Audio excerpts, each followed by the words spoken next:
So hello and welcome everyone to our webinar on housing and hospitality. My name is Colin Forrest and I am a student recruitment officer for McMaster University. Just wanted to start off by saying that McMaster University recognizes and acknowledges that it is located on the traditional territories of the Mississauga and Haudenosaunee nations and within the lands protected by the Dish with One Spoon Wampum Agreement. We have a lot of great information that we're covering tonight for everyone. As I just mentioned earlier, we do have the Q&A chat enabled. Feel free to drop your questions in there throughout. However, we will need to prioritize the questions that are related to the content at hand. We'll do our best to get to all of the questions, but if we are not able to, we will follow up with you via the Q&A, which will be posted shortly after the webinar. We do have information on the currently available information on McMaster's plans for the fall. We will be posting a link to that in the chat. So if you have questions about that, please refer to that webpage. After you've read through that, feel free to join us on our live Q&A or live chat on our website where we can answer any other questions. But again, we will be trying to focus on those related to the topics covered tonight.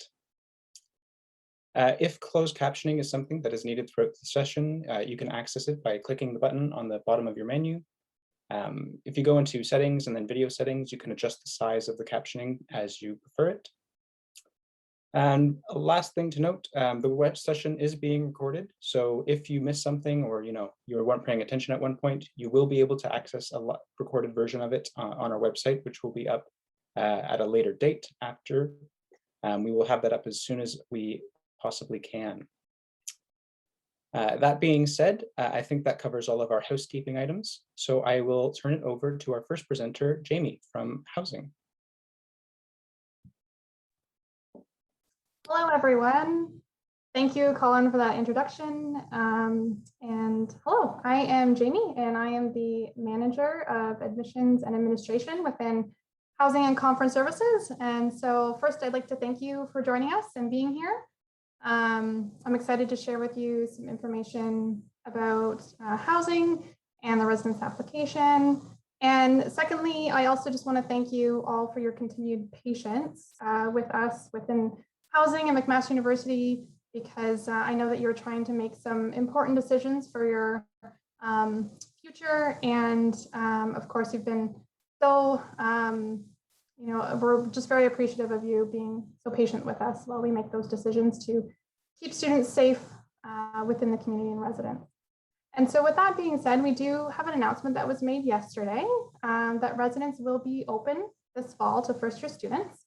And we will be utilizing our double occupancy rooms, and over 70% of our residence rooms will be double rooms, and they will be shared with one other person. So that's some exciting news to share with all of you, that we will be open, and we're excited to have students back on campus. You're probably wondering, why residence?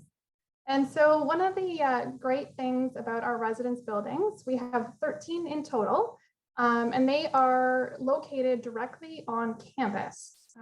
So really, walking from residence to your class, to your activities, to go visit friends, you're really only a 10-minute walk from one end of campus to the other. So everything is really centrally located. Likewise, we have great support systems on campus that are accessible and close by for you to use. And we have many, many room type options for you to choose from within the 13 residence buildings. The other great thing about McMaster is the landscape. It is a beautiful campus landscape that a lot of students really have said some really positive feedback about it. I'm going to talk a little bit about eligibility for residents. And I know this is some important information that has already been shared to some groups of students. And then we also have some new announcements on new groups of students. So we did send out guaranteed offers of residence to students that are within the 105 student category. And just to clarify, 105 visa students, they are students that are on a study permit. We also had the 105 students that are living outside of the province. And we also had students that were given an approved deferral from 2020, 2021, so last year. And so these groups would have been communicated with via email from the admissions office to let them know that they have been given a residence guaranteed space. And the specific deadline for the application is on Friday, so May 14th at 12 noon Eastern Standard Time. So if you haven't secured your space yet, you still have some time, and this is just a friendly reminder to do that. With students that are within the 105 category, and any student that is coming from outside of the country, we do have a mandated quarantine requirement. The great news is we will be able to host your quarantine here in residence on campus. So you can do your quarantine prior to September, and then you can transition to a permanent space and within the rest of the residence community. The second group that was recently announced were the 101 visa students. And these are students that are Ontario high school students on a study permit. And then we also have MELD students, and these are students who have applied to the MELD program. And these two groups were recently given email communication to let them know that they've received a guaranteed space. And the application deposit deadline for this group is June 1st at 4 p.m. Eastern Standard Time. Again, the arrival period and quarantine requirement is in place for students that are coming outside of the country.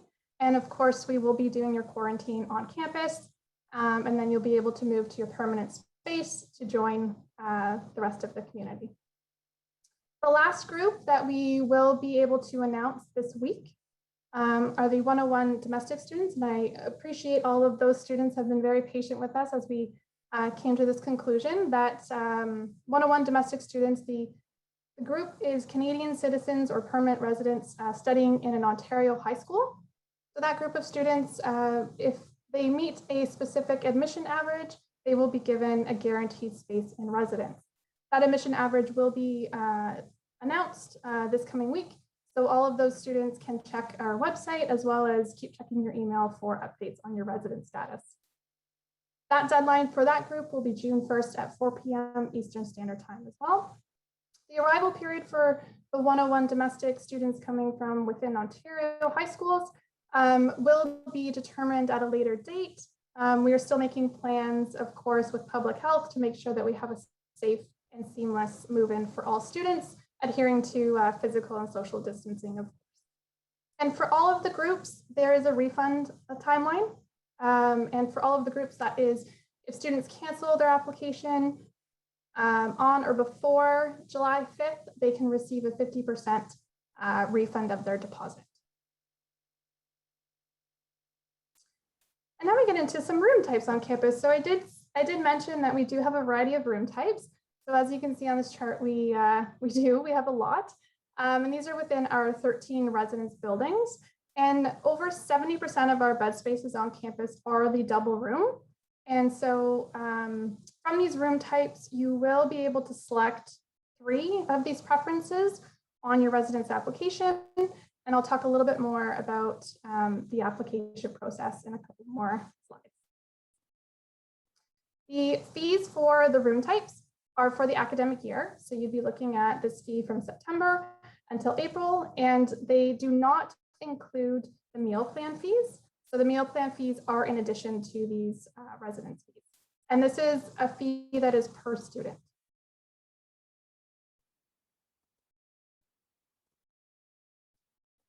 And within residence, we do have a lot of support systems to help students because we understand that it is a really big transition in your life, coming to university, coming to campus, living in residence.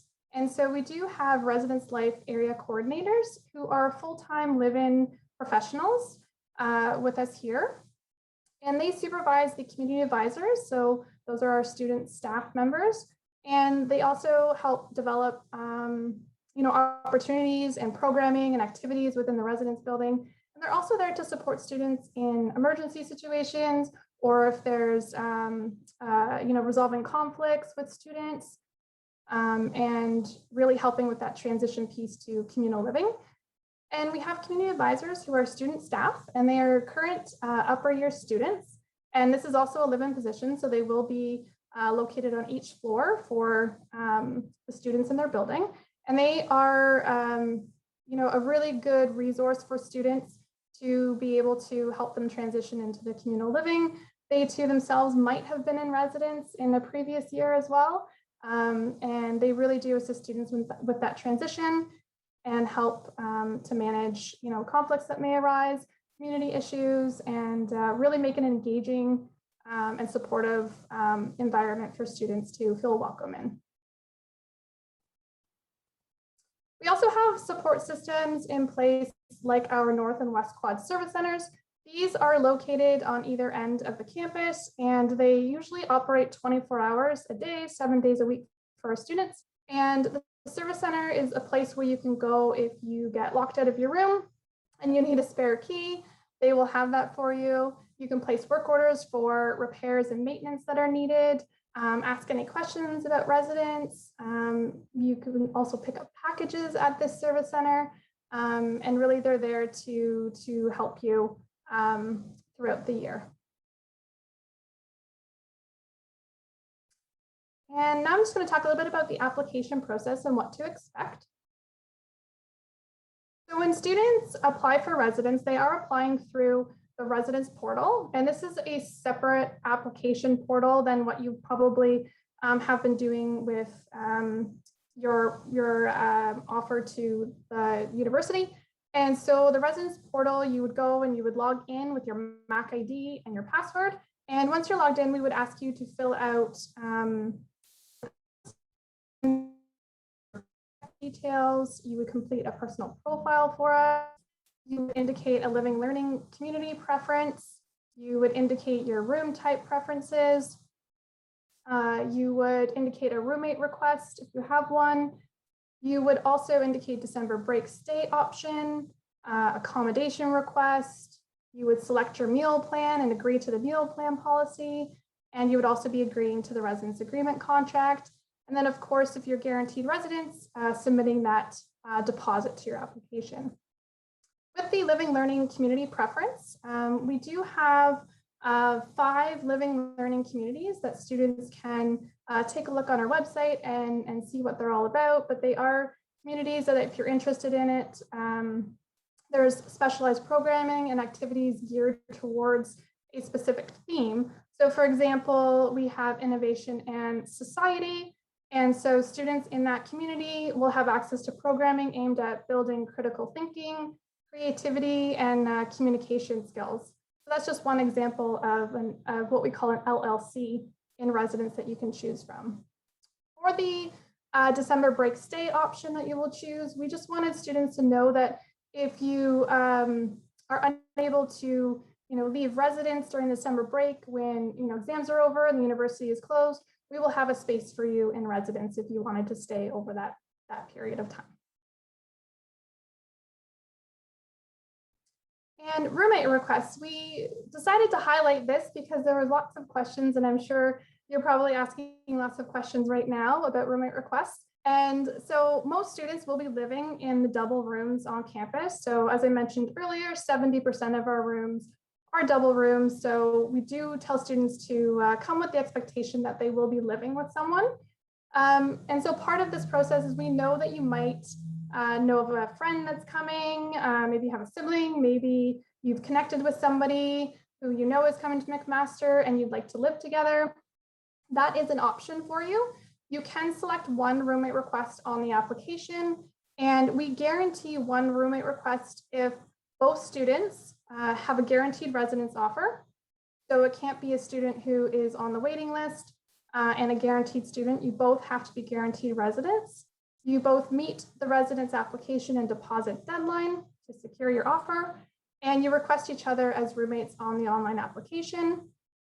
And you also rank your profile responses and room type preferences identically. This is important in the room allocation process.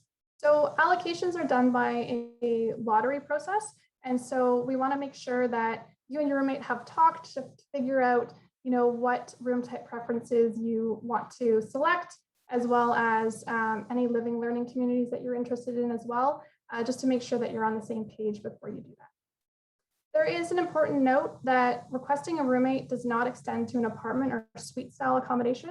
So really it's looking at the double rooms for students and the apartments and suite style. The roommate requests, we don't take 3 or 4 person roommate requests for them. So just to clarify, we do take 1 roommate request for an apartment or a suite style, because we can put both of these students into an apartment or a suite style, but we don't take requests for 3 or 4 students for those types of rooms. And a valid roommate request will override any request for a single bed space guarantee. So the single bed space room type, if you select that as your first preference and you also have a valid roommate request, your valid roommate request will take precedence over that and you will be assigned to a double space with your roommate. Accommodation requests. I did touch on this during the list of things that we will ask you to fill out on the application. And we just wanted to identify that students can request an accommodation for a variety of reasons that necessitates specific residence accommodation. And so some of them are listed there. Of course, that's not an exhausted list. And if you do have an accommodation, you can fill that out on the residence application. It will require supporting documentation from an attesting professional, obviously to attest to your accommodation need. And we will do our best to review that and consider your request for a specific room type.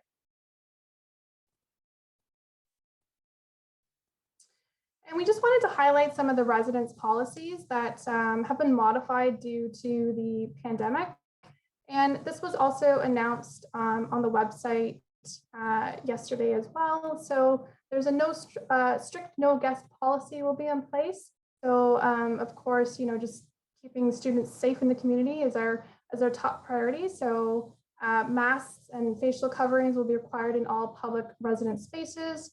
No large gatherings will be permitted and physical distancing will be required.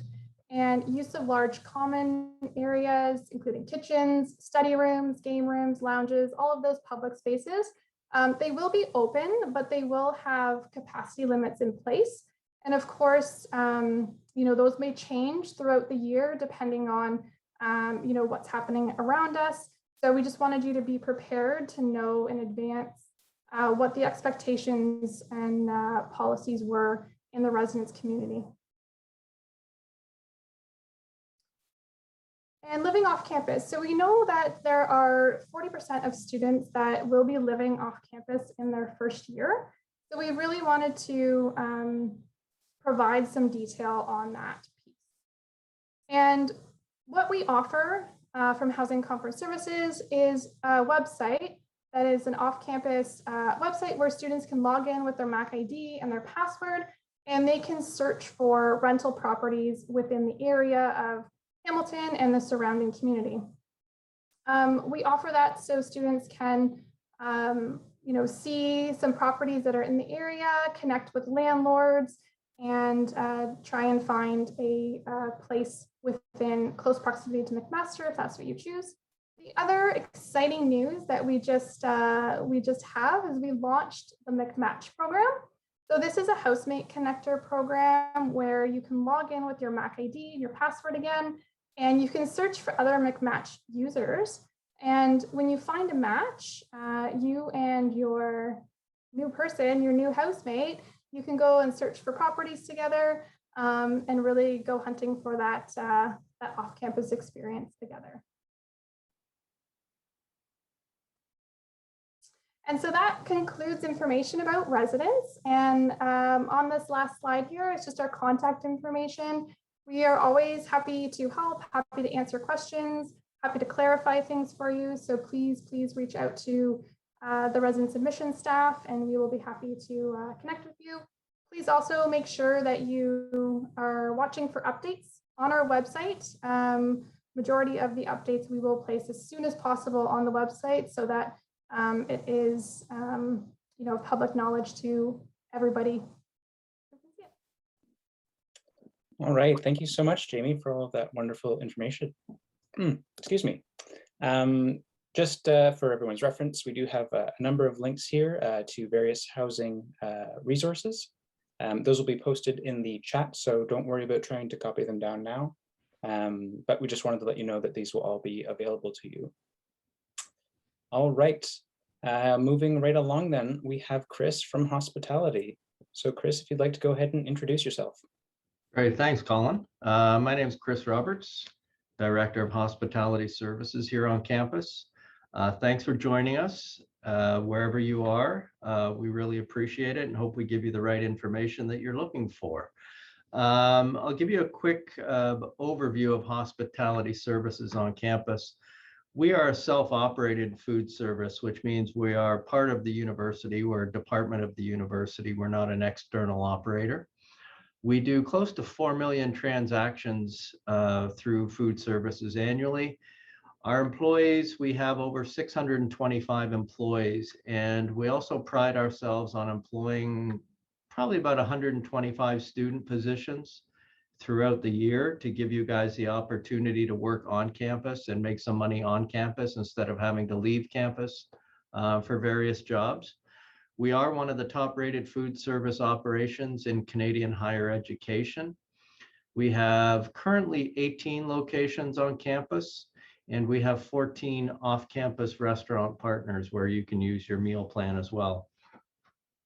Although we operate most food services on campus, there's a few that we don't operate. One of them is the University Club, which is a faculty member club. The MSU operations, which is a student union.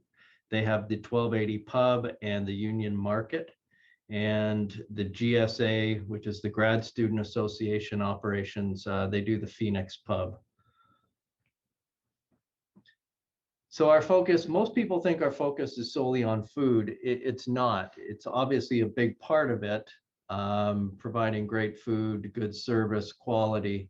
But we also focus a lot on sustainability and the student experience, and we align ourselves with the university strategies in those areas, aligning with the Okanagan Charter, UN Sustainable Development Goals, the university tagline of advancing human and societal well-being. It all ties into building a better student experience for you. We think we provide a lot of student value through the meal plans in our retail operations. And we do that through benchmarking. And we benchmark ourselves, our pricing amongst 13 other universities and colleges in Ontario. We aim to keep our meal plans around the 20th percentile.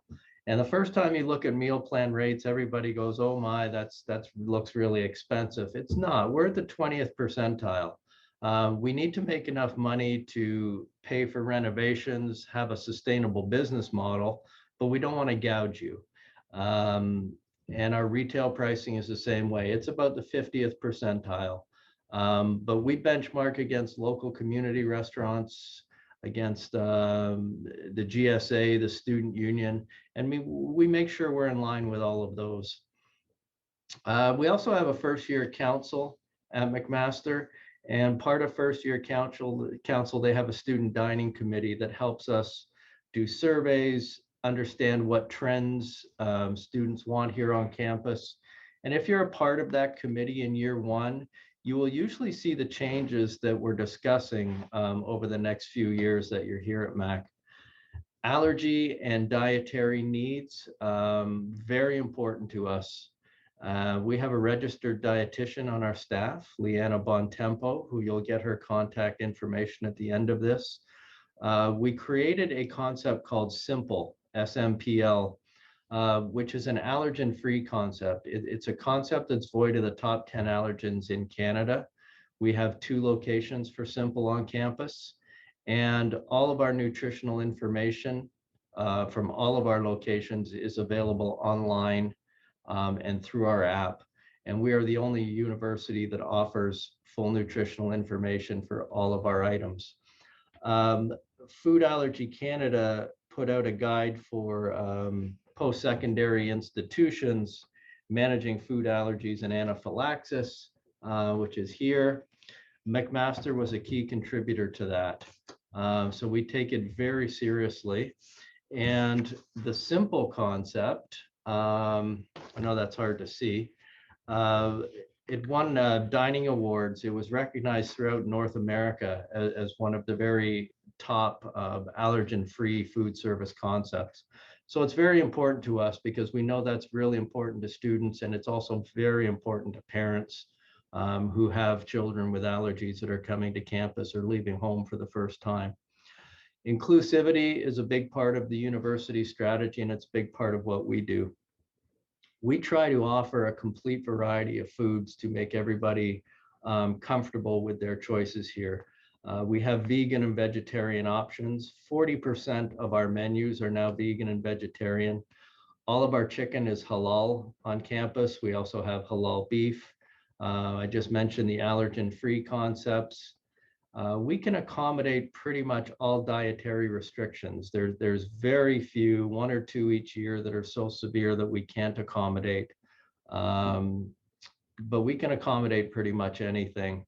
AODA compliant menu boards and our locations. Food security initiatives, also very big with students. We understand the financial strains. We support the student union in all of their food security initiatives, and we also implement our own, such as $5 signature meals. We have a pay it forward program at Bridges, and we also support the registrar's office with meal cards. And sustainability. Obviously, from the very first point about the university, we have a huge focus on sustainability. That's something we've been hearing from students for a number of years, and we've taken a huge step forward on that. Most recently, in the last year, we have all of our takeout products are fully compostable, but we have a lot of sustainability initiatives, which I believe are on the next slide. There they are. We won't go through each one of these, but you'll see this banner in a few places around campus, and it just really highlights what our focus is, and it's trying to make you better environmental stewards. By the time you leave this campus, we hope that we have instilled some of these values in you about helping the planet and things like that. Locations. So we have 18 locations on campus, as I said, and we have 14 off-campus restaurant partners. As good as our food is on campus and as much variety as we have, we know that sometimes you just want to get off campus and go eat somewhere else. So we have partnerships with 14 off-campus restaurants, Boston Pizza and Popeyes and Pizza Joints and Pita Pit, places like that. We have a lot of retail locations. We have 2 main dining halls, but our retail locations, a lot of small coffee, grab and go locations. All of our coffee will be fair trade or ethically sourced coffee. We have the big coffee guys on campus that everybody wants, the Starbucks, Tim Hortons, Second Cup. We have a Williams as well. So whatever your preference is, we can usually meet that. And more options than needed. A few years ago, we realized that we had saturated the campus. We can't really open any more locations. We have enough variety and options right now. Our food service is all declining balance. It is not all you can eat. It's declining balance, and declining balance works the same as a debit card. And we also have catering services, which a lot of students forget about because it's mainly for staff and faculty in meetings. But we have a student value menu, reduced pricing for students. So if you're meeting with a group or a club, you can order through our catering services department and get a discount on that. Meal plans. All right. So meal plans are mandatory. If you're in residence, you have to have a meal plan. There are no exceptions to that unless an accommodation is so complex and severe that we cannot accommodate. But that only happens maybe once or twice a year. There are reduced rates for Mary Kai's and Bates residents because they are apartment style. They have kitchenettes, so you can cook the occasional meal yourself. So we offer reduced rates there. Our regular plans are Group A. Mary Kai's and Bates are Group B. There's 4 meal plan levels in each of those groups. And we do that because we understand that people have different eating habits, different diets, different economic factors. So we want to give as much variety as possible to meet your needs. And we are the only university in Canada to have 8 meal plans to offer that variety. As I said, it's a declining balance system. It's not all you can eat.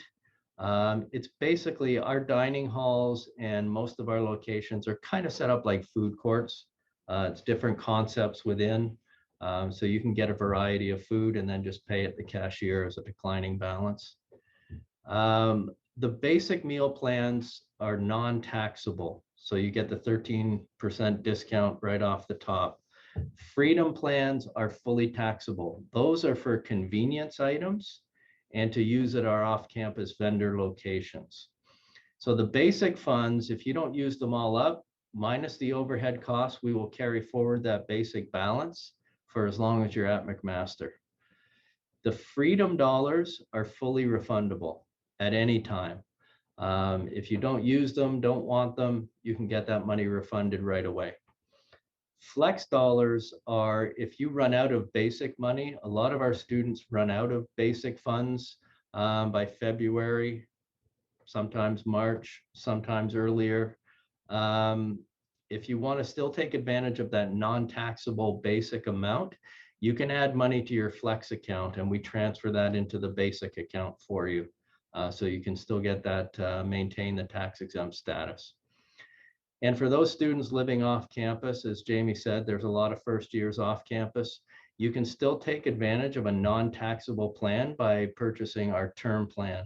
The term plan is $260 for 4 weeks, so $65 a week. And you buy it in those 4-week increments.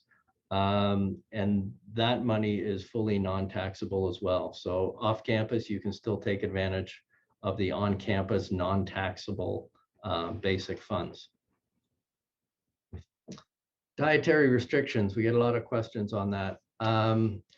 Again, we can accommodate most anything. And the meal plans are mandatory, as I said, in residence. So it's really important before you commit to residence that you talk to us before you commit to residence to make sure that we can meet your needs.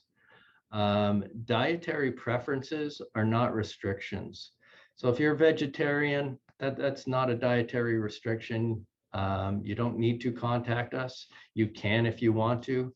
But as I said, vegan, vegetarian, halal, those things have changed drastically with what we can offer over the last few years. So vegan and vegetarian, as I said, 40% of our menus are that way right now. All of our chicken is halal, our beef is halal for the most part. If you just eat, I saw a comment in the Q&A that somebody just ate chicken or fish. That's okay. We serve a lot of chicken and fish. We also have all those vegetarian options. So you don't need to fill out an accommodation request for those type of things. Those are preferences and we can meet those. But if you're more comfortable to talk to our dietitian, please reach out to her. But if you have a serious allergy or a serious dietary restriction, please contact us immediately before you commit to being in residence. So changes for the fall. As Jamie said, you know, things are changing very quickly, as we all know, over the last year. It was almost daily, things were changing for a while. We seem to have settled into more of a groove right now. But I think we're able to pretty much say where we're going to be for the fall. And for us, we're opening 11 locations on campus out of the 18. We're hoping that we'll open the other 7 of them in January. Of those 11 locations, those are all of our main locations. The 7 that we're not opening are very small locations, coffee shops, grab and goes. So if you have dietary needs, even with our 11 locations, we'll be able to accommodate you. One of the changes you'll see is we have seating areas in our 2 dining halls, East Meets West Bistro and Centro. That seating will be reduced so we can social distance. We will be encouraging students to take their food and move outdoors or back to their residence room for the first couple months of the year. And you'll see a lot of sanitizing protocols, obviously. We have developed so much over the last 8 to 10 months here on campus, and those will be in full effect for the fall. Delivery is something that we've worked on for a long time, and it's a very difficult thing to do in a university environment.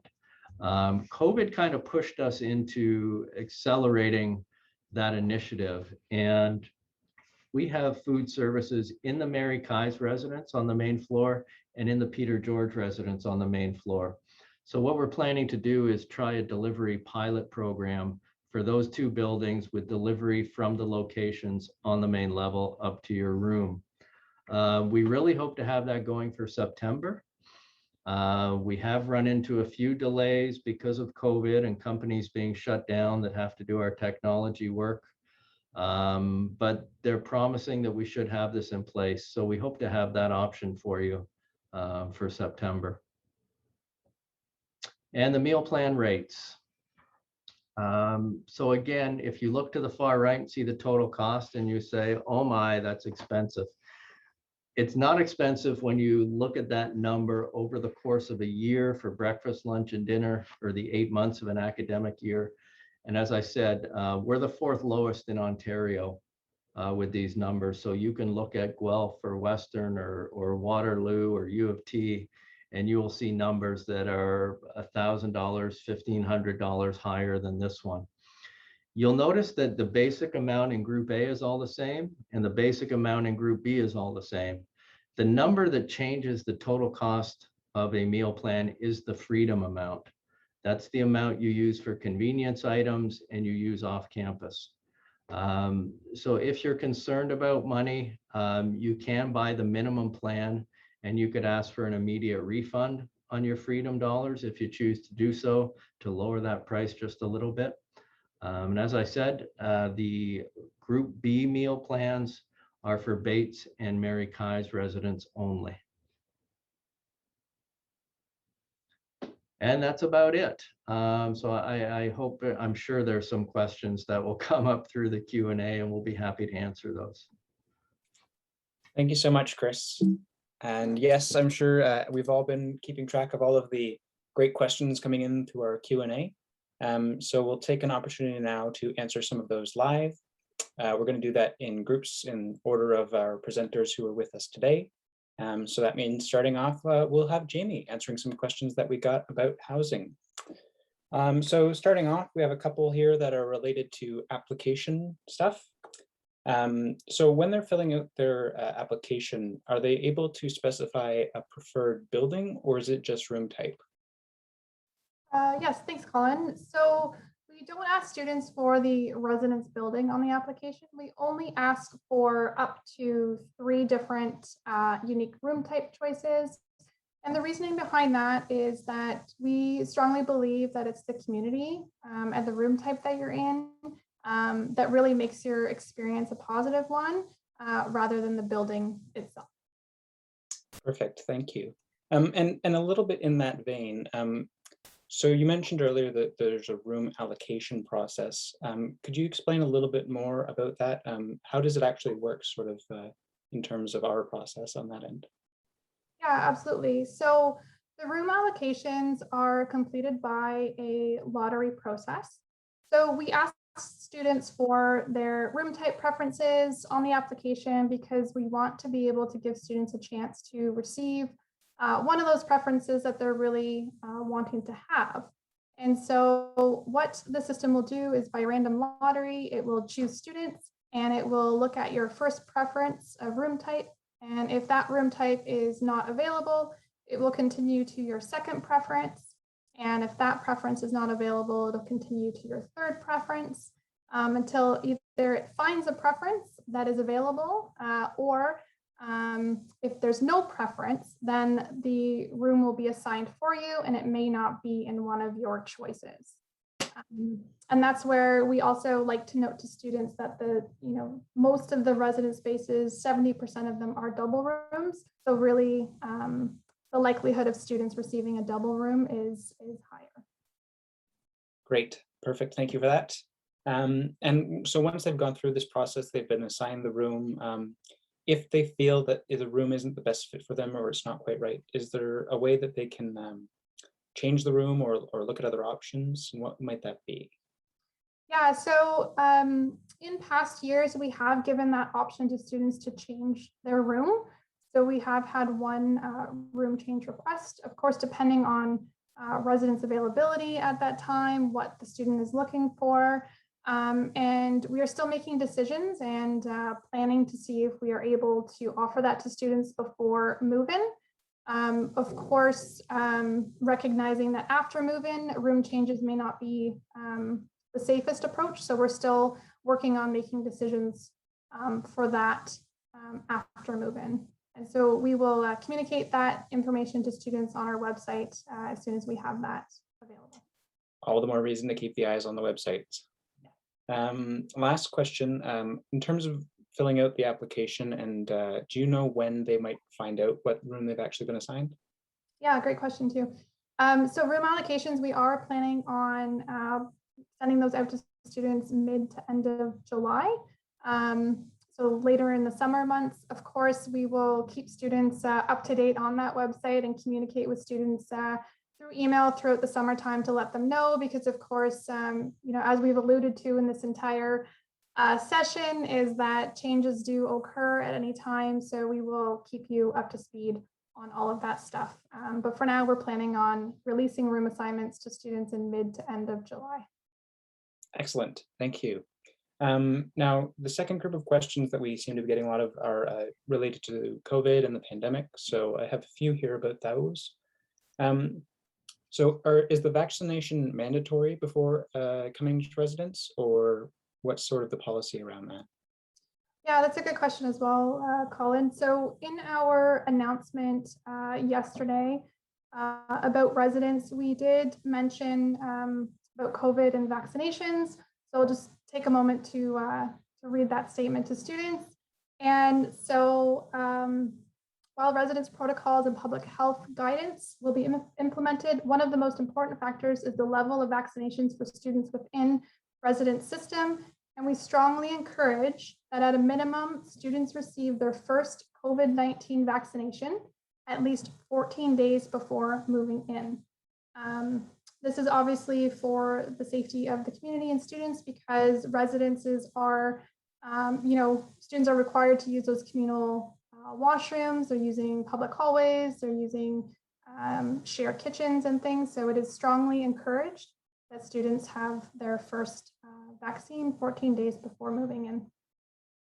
Excellent. And actually, you kind of touched on the next question a little bit. So in terms of the facilities, the cleaning of the bathrooms, or, the common rooms, is there someone that's responsible for those, and sort of maybe to what extent is their responsibility covered?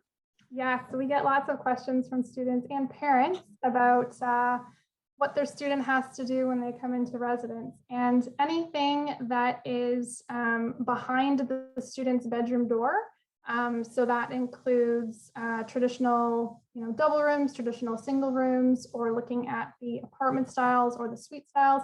Anything located within those closed doors is the responsibility of the student and their roommates. And so we always tell students to make sure they're talking to their roommate before they come, to ensure that they have a plan about organization, cleaning, and make sure they're on the same page with that. In addition, if a student is assigned to a room that has an ensuite washroom, so again, if that washroom is behind your personal door, that is your responsibility to clean and also stock. So we will not be stocking any of the ensuite washrooms with materials. But then most of our buildings are traditional in the sense that the students will walk outside of their bedroom door and go use a communal washroom. And so all of those public spaces, our custodial team cleans up to at least 3 times daily, if more, when it's necessary.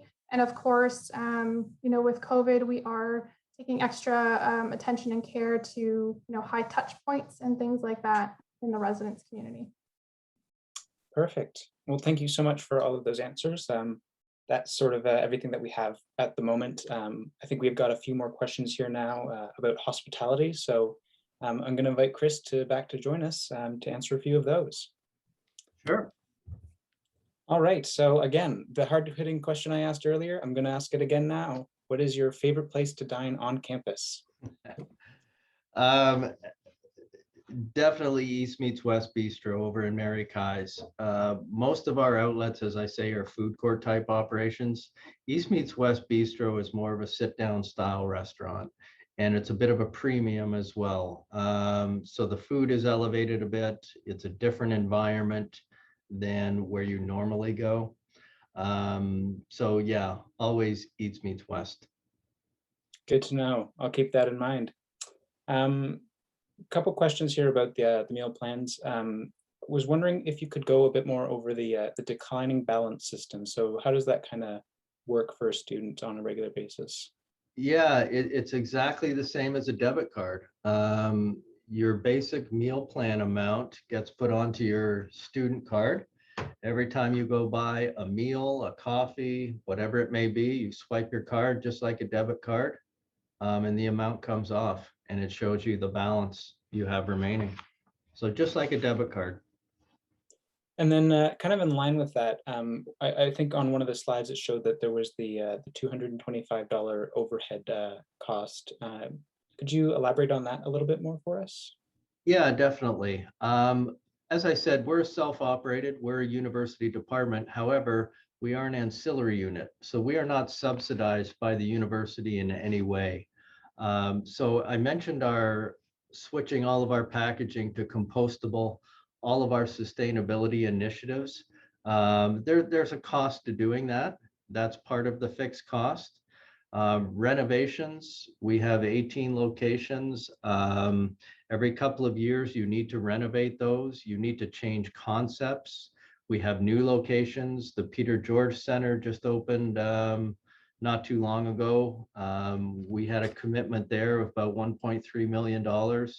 And we also put in a second cup and a chopped leaf. New equipment repairs in all of our units. All of that money comes out of the fixed cost, the $225. Perfect. Thanks for that explanation. I'm sure that was helpful. Now, I don't expect you to go through all of these.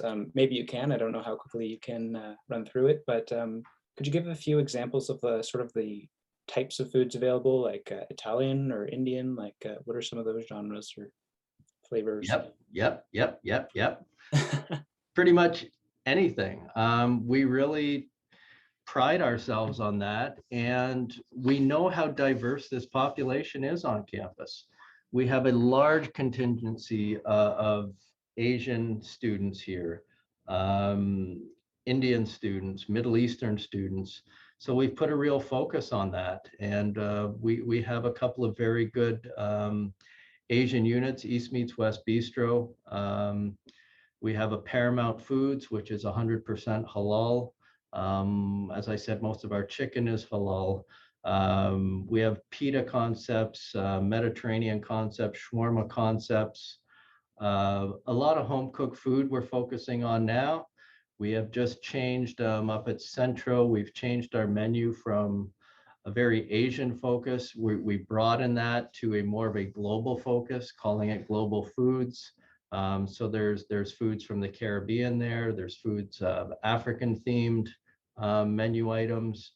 We run the whole gamut. I mean, you can't just serve pasta and burgers these days. We have a very diverse population, and if we don't have that variety, we hear about it. So we get a little bit of everything. Sounds like it's a benefit to all of the students, really. It is, and as I mentioned earlier, that's why we have the first year council dining committee, who really help us say, you don't have enough of this, or you need to focus more on that. And we can make those changes fairly quickly. I guess they keep you pretty busy then. They do. Quick question about the freedom or the flex dollars. Does something like coffee count as freedom or flex, or how does the item kind of get categorized in that sense? Yeah, that counts as your basic. So you really have basic and freedom. The flex dollars are just if you run out of basic money, instead of buying a whole new meal plan, you can put $100 into flex, and then we transfer that into your basic account. But the freedom dollars are for, we call them convenience items or confectionery items. So coffee is considered basic. Confectionery items, your chips, your chocolate bars, convenience items, whether you can use it for deodorant or dish soap, whatever it may be. Those items come off of your Freedom dollars, as well as the off-campus restaurants. Perfect. Thank you for clarifying that. Question here, currently, or maybe in the fall, if you know, what are the sort of operating hours of most of the eateries? Yeah, we haven't changed our operating hours due to COVID come this fall. The 11 units we have open will be operating at their normal hours, which really runs the gamut. Some of the smaller locations might close at 4 or 5 in the afternoon. Our main dining hall, Centro, is open from 7 a.m. till 11 p.m. Over at Mary Kai's, Bistro to Go is open from 7 a.m. till midnight. So that there's all kinds of hours, but you can get food basically from 7 a.m. to 12 a.m. somewhere on this campus. Excellent. Last couple questions here for you. Is there a grocery store on campus? And then if not, is it possible to use a meal plan to pay for groceries? There is not a grocery store on campus. There's a Fortino's very close by, and a Shoppers Drug Mart across the street for convenience items. We have tried to work with Fortino's to get them as part of our meal plan, but they don't want to play ball. They're busy enough. They don't need the extra revenue, apparently. So unfortunately, you can't use your meal plan at the grocery store. We should have, there's talk of a grocery store. There's a new expansion going on in our athletic center, which will be run by the student union. I think that's going to be completed in 2 years, maybe. But they're supposed to have a grocery store there. Well, that's some little insider information for everyone here. Yes, insider. Don't tell people I told you. It's all a secret between you, me, and the other 380 people here. And last question for you, will Bridges be open for fall 2021? Oh, who asked that? I was trying not to mention it. Unfortunately, Bridges won't be open this fall. And there's a lot of reasons for that I can't get into. It's not because we don't want to open it, but there are a lot of reasons surrounding why we won't be able to open Bridges. But as I said, 40% of our menus elsewhere are now vegan and vegetarian. But hopefully we'll have Bridges open for January. So lots of great options still available for students. There are. Well, thank you very much for all of that information, Chris, and answering all of our questions. That's everything that we're going to be able to take for the moment. I will start wrapping things up here, but not to worry if your question, we didn't quite get to it today. We will be gathering all of the questions that we can from this presentation and the earlier session and putting it into an FAQ document, which we will have posted on our site as soon as we possibly can. Additionally, the recording of this session, again, we will be posting it on our site as soon as possible. We recognize that you guys probably want this information accessible given the upcoming deadline, so we will work to have that to you as soon as we possibly can. With all of that said, I am going to start wrapping things up. We will try to stick around a little bit in the chat afterwards, so the session will be over, but we'll just be turning off our cameras and mics so that we can focus on getting this chat cleared up for you guys. On behalf of myself and all of our presenters, I would like to say thank you very much for joining us.